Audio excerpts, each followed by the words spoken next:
ಬಳ್ಳಾರಿಯಲ್ಲಿ ಬ್ಯಾನರ್ ಗಲಾಟೆ ಪ್ರಕರಣಕ್ಕೆ ಸಂಬಂಧಪಟ್ಟಂತೆ ಗಲಭೆಯ ಮತ್ತಷ್ಟು ವಿಡಿಯೋಸ್ಗಳು ಈಗ ರಿಲೀಸ್ ಆಗ್ತಾ ಇದೆ. ಗಲಾಟೆಯಲ್ಲಿ ಮಹಿಳೆಯರ ಅಟ್ಟಹಾಸ ಕ್ಲಿಯರ್ ಕಟ್ ಆಗಿ ಕಾಣಿಸ್ತಾ ಇದೆ. ಬಳ್ಳಾರಿಯಲ್ಲಿ ಬ್ಯಾನರ್ ಗಲಾಟೆ ಪ್ರಕರಣ ಏನಿದೆ ಆ ಗಲಭೆಯ ಮತ್ತಷ್ಟು ವಿಡಿಯೋಸ್ಗಳು ಈಗ ರಿಲೀಸ್ ಆಗ್ತಾ ಇದೆ ಒಂದೊಂದೇ ಆಗಿ. ಅದರಲ್ಲಿ ಪ್ರಮುಖವಾಗಿ ಮಹಿಳೆಯರು ಕೂಡ ಭಾಗಿಯಾಗಿರೋದು ಕಂಡು ಬಂದಿದೆ. ರೆಡ್ಡಿ ಮನೆ ಮುಂದೆ ತೊಡೆತಟ್ಟಿ ನಿಂತಿದ್ರು ಮಹಿಳೆಯರು. ಶಾಸಕ ಭರತ್ ರೆಡ್ಡಿ ಗುಂಪಿಗೆ ತೊಡೆತಟ್ಟಿ ಸವಾಲನ್ನ ಹಾಕಿದ್ರು ಈ ಮಹಿಳೆಯರು. ಗಲಾಟೆಯ ವೇಳೆ ಖಾರದ ಪುಡಿಯನ್ನ ಈ ಮಹಿಳೆಯರೇ ಎರಚಿದ್ರು. ಶಾಸಕ ನಾರಾ ಭರತ್ ರೆಡ್ಡಿ ಮತ್ತು ಅವರ ಬೆಂಬಲಿಗರಿಗೆ ಇಲ್ಲಿ ಮಹಿಳೆಯರೇ ಆವಾಜ್ ಹಾಕಿರುವಂತದ್ದು ದೃಶ್ಯಾವಳಿಯಲ್ಲಿ ನಾವು ಗಮನಿಸ್ತಾ ಹೋಗಬಹುದು. ದೊಣ್ಣೆಯನ್ನ ಹಿಡಿದು ರಸ್ತೆಯಲ್ಲಿ ಮಹಿಳೆಯರು ನಿಂತಿರ್ತಾರೆ. ಮಹಿಳೆಯರ ಅಟ್ಟಹಾಸದ ವಿಡಿಯೋಗಳು ವೈರಲ್ ಆಗ್ತಾ ಇದೆ. ಈ ವಿಡಿಯೋಗಳನ್ನ ಆಧರಿಸಿ ಬಳ್ಳಾರಿ ಪೊಲೀಸರು ತನಿಖೆಯನ್ನ ಮುಂದುವರೆಸಿದ್ದಾರೆ. ಗಮನಿಸ್ತಾ ಹೋಗಬಹುದು. ಇಲ್ಲಿ ಜನಾರ್ದನ ರೆಡ್ಡಿ ಅವರ ಮನೆ ಮುಂದೆ ಬ್ಯಾನರ್ ವಿಚಾರಕ್ಕೆ ಗಲಾಟೆ ಏನಾಯ್ತು ನೋಡಿ. ಅಲ್ಲಿ ಬರೀ ಪುರುಷರು ಮಾತ್ರ ಅಲ್ಲ, ಮಹಿಳೆಯರು ಕೂಡ ಭಾಗಿಯಾಗಿದ್ರು. ಮಹಿಳೆಯರು ಎಷ್ಟು ಮಟ್ಟಿಗೆ ರೊಚ್ಚಿಗೆದ್ದಿದ್ರು ಅಂತಂದ್ರೆ ಅಲ್ಲಿದ್ದಂತಹ ಶಾಸಕ ನಾರಾ ಭರತ್ ರೆಡ್ಡಿ ಹಾಗೂ ಅವರ ಬೆಂಬಲಿಗರಿಗೆ ತೊಡೆತಟ್ಟಿ ಆವಾಜನ್ನ ಹಾಕಿದ್ದಾರೆ. ಕೈಯಲ್ಲಿ ಖಾರದ ಪುಡಿಯನ್ನು ಹಿಡ್ಕೊಂಡ್ ಬಂದಿದ್ದಾರೆ. ಖಾರದ ಪುಡಿಯನ್ನು ಹಿಡ್ಕೊಂಡ್ ಬಂದು ಅಲ್ಲಿದ್ದವರ ಮುಖಕ್ಕೆ ಎರಚಿರುವಂತಹ ದೃಶ್ಯಾವಳಿಯನ್ನ ನೀವು ಸ್ಕ್ರೀನ್ ನಲ್ಲಿ ಗಮನಿಸ್ತಾ ಹೋಗ್ಬೋದು. ಆ ಮಹಿಳೆ ಯಾವ ರೀತಿ ರಾಜಾರೋಷವಾಗಿ ಆ ರಸ್ತೆಯಲ್ಲಿ ನಿಂತ್ಕೊಂಡು ತೊಡೆತಟ್ಟಿ ಯಾವ ರೀತಿ ಸವಾಲು ಹಾಕ್ತಾ ಇದ್ದಾರೆ ಅನ್ನುವಂಥದ್ದು ನೋಡ್ತಾ ಇದ್ರೆ ಸ್ಕ್ರೀನ್ ನಲ್ಲಿ ನೀವು ಯಾವ ರೀತಿ ಇದ್ದಾರೆ ಇವರು ಅಂತ. ಮಹಿಳೆಯರು ಕೂಡ ಇಲ್ಲಿ ಗುಂಪಾಗಿ ಬಂದಿದ್ದಾರೆ. ಅದರಲ್ಲಿ ಪ್ರಮುಖವಾಗಿ ಒಬ್ಬ ಮಹಿಳೆ ಅಕ್ಕಪಕ್ಕದಲ್ಲಿ ಪೊಲೀಸ್ ಇದ್ರೂ ಕೂಡ ಅವ್ರನ್ನ ಕ್ಯಾರು ಮಾಡದೆ ತೊಡೆತಟ್ಟಿ ನಾವು ನೋಡ್ಕೊಂತೀವಿ ಅನ್ನುವಂಥ ರೀತಿಯಲ್ಲಿ ಮೆಸೇಜ್ ಅನ್ನ ಕೊಡ್ತಾ ಇದ್ದಾರೆ.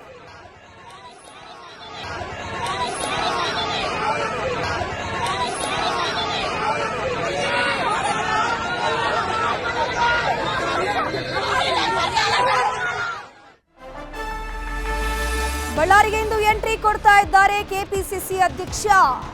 ಮೃತ ರಾಜಶೇಖರ್ ನಿವಾಸಕ್ಕೆ ಇಂದು ಡಿಸಿಎಂ ಡಿಕೆ ಶಿವಕುಮಾರ್ ಅವರು ಭೇಟಿಯನ್ನ ಕೊಡಲಿದ್ದಾರೆ. ಮೃತನ ಕುಟುಂಬಕ್ಕೆ ಸಾಂತ್ವನ ಹೇಳಲಿದ್ದಾರೆ ಡಿಸಿಎಂ ಡಿಕೆ ಶಿವಕುಮಾರ್. ಕೆಲವೇ ನಿಮಿಷಗಳಲ್ಲಿ ಡಿಸಿಎಂ ಡಿಕೆ ಶಿವಕುಮಾರ್ ಅವರು ಬಳ್ಳಾರಿಗೆ ಬರ್ತಾ ಇದ್ದಾರೆ. ಬಳ್ಳಾರಿಗೆ ಹೋಗಿ ಪರಿಸ್ಥಿತಿಯನ್ನ ಅವಲೋಕನ ಮಾಡ್ತೀವಿ.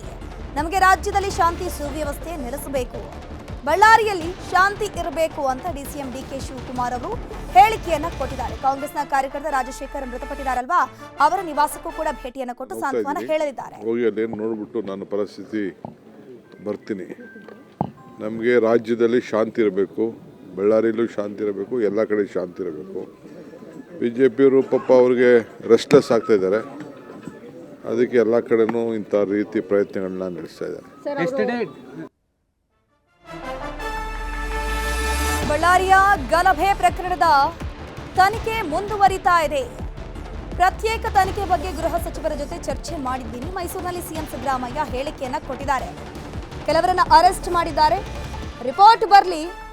ಬಿಜೆಪಿ ಜೆಡಿಎಸ್ ಕಾನೂನು ರೀತಿ ಮಾತನಾಡ್ತಾ ಇಲ್ಲ, ಕುಮಾರಸ್ವಾಮಿ ಅದೇ ಮಾತನಾಡ್ತಾ ಇದ್ದಾರೆ ಅಂತ ಹೇಳ್ಕೊಂಡು ಸಿಎಂ ಸಿದ್ದರಾಮಯ್ಯ ಹೇಳಿಕೆಯನ್ನ ಕೊಟ್ಟಿದ್ದಾರೆ. ನಾನು ಇವ್ರ ಜೊತೆ ಹೋಮ್ ಮಿನಿಸ್ಟರ್ ಜೊತೆ ಮಾತಾಡ್ತೀನಿ. ಗೊತ್ತಿಲ್ಲ ನನಗೆ. ಈಗ ಇನ್ವೆಸ್ಟಿಗೇಷನ್ ನಡೀತಾ ಇದೆ.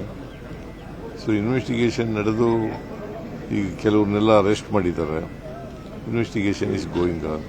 ಇನ್ವೆಸ್ಟಿಗೇಷನ್ ಮಾಡಲಿ. ಯಾವಾಗಲೂ JDSನವರು BJPಯವರು ಕಾನೂನು ರೀತಿ ಮಾತಾಡಲ್ಲ, ಅವ್ರು ರಾಜಕೀಯವಾಗಿ ಮಾತಾಡಲ್ಲ. ಅವ್ರು ರಾಜಕೀಯವಾಗಿ ಹೇಳಿದ್ದಾರೆ, ನೋಡೋಣ. ಬಳ್ಳಾರಿಯಲ್ಲಿ ಬ್ಯಾನರ್ ಗಲಭೆ ಪ್ರಕರಣಕ್ಕೆ ಸಂಬಂಧಪಟ್ಟಂತೆ ಸರ್ಕಾರದ ವಿರುದ್ಧ ಶ್ರೀರಾಮುಲು ಆಕ್ರೋಶ ವ್ಯಕ್ತಪಡಿಸಿದ್ದಾರೆ. ಪ್ರಕರಣದ ಬುಡವನ್ನ ಹುಡುಕುವಂತಹ ಕೆಲಸ ಮಾಡ್ತಾ ಇಲ್ಲ ಕಾಂಗ್ರೆಸ್ನವರು. ಪೊಲೀಸ್ ಇಲಾಖೆಯಿಂದ ಅದಾಗ್ತಾ ಇಲ್ಲ. ಕಾಂಗ್ರೆಸ್ ನಾಮಕಾವಸ್ಥೆ ಸತ್ಯ ಶೋಧನೆಯನ್ನ ಮಾಡ್ತು.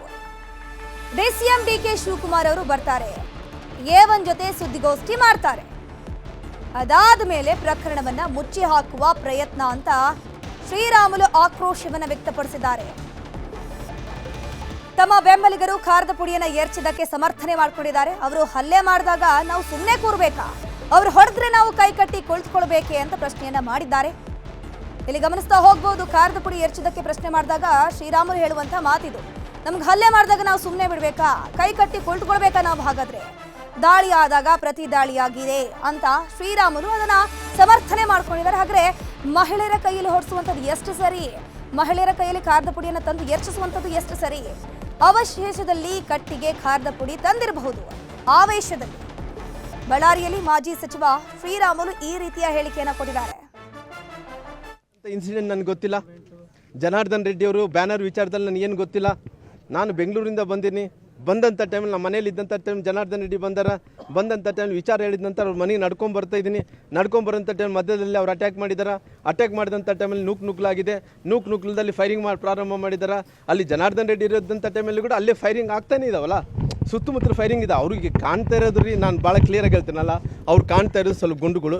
ಡಿ ಕೆ ಶಿವಕುಮಾರ್ ಅವ್ರು ಬರಲಿ, ಮಾತಾಡಿದ ನಂತರ ನಾನು ಮಾತಾಡ್ತೀನಿ. ಬೆಳಿಗ್ಗೆ ಆದಂಥ ಇನ್ಸಿಡೆಂಟ್ ನನಗೆ ಗೊತ್ತಿಲ್ಲ. ಮಾಜಿ ಸಚಿವರು ಹೇಳಿಕೆ ಕೊಡುವಂತಹ ರೀತಿ ನೋಡ್ತಾ ಇದ್ರೆ ನಿಜವಾಗ್ಲೂ ಈ ರೀತಿಯಾಗಿ ಜನಪ್ರತಿನಿಧಿಗಳು ಇರ್ತಾರೆ ಸಾಮಾನ್ಯವಾಗಿ ಅಂತ. ಯಾಕಂದ್ರೆ ಅಲ್ಲಿ ಗಲಾಟೆ ಆಗತ್ತೆ, ಗದ್ದಲ ಆಗತ್ತೆ. ಗಲಾಟೆ ಆದಂತಹ ಸಂದರ್ಭದಲ್ಲಿ ಗಲಾಟೆಯನ್ನ ಅಲ್ಲಿ ಸಂಧಾನ ಮಾಡುವಂತಹ ಕೆಲಸವನ್ನ ಒಬ್ಬ ಜನಪ್ರತಿನಿಧಿ ಆಗಿದ್ದಂತಹ ವ್ಯಕ್ತಿಗಳು ಮಾಡಬೇಕು. ಆದ್ರೆ ಇಲ್ಲಿ ಗಮನಿಸ್ತಾ ಹೋದ್ರೆ ಸಮರ್ಥನೆ ಮಾಡುವಂತಹ ಕೆಲಸ ಮಾಡ್ತಾ ಇದ್ದಾರೆ.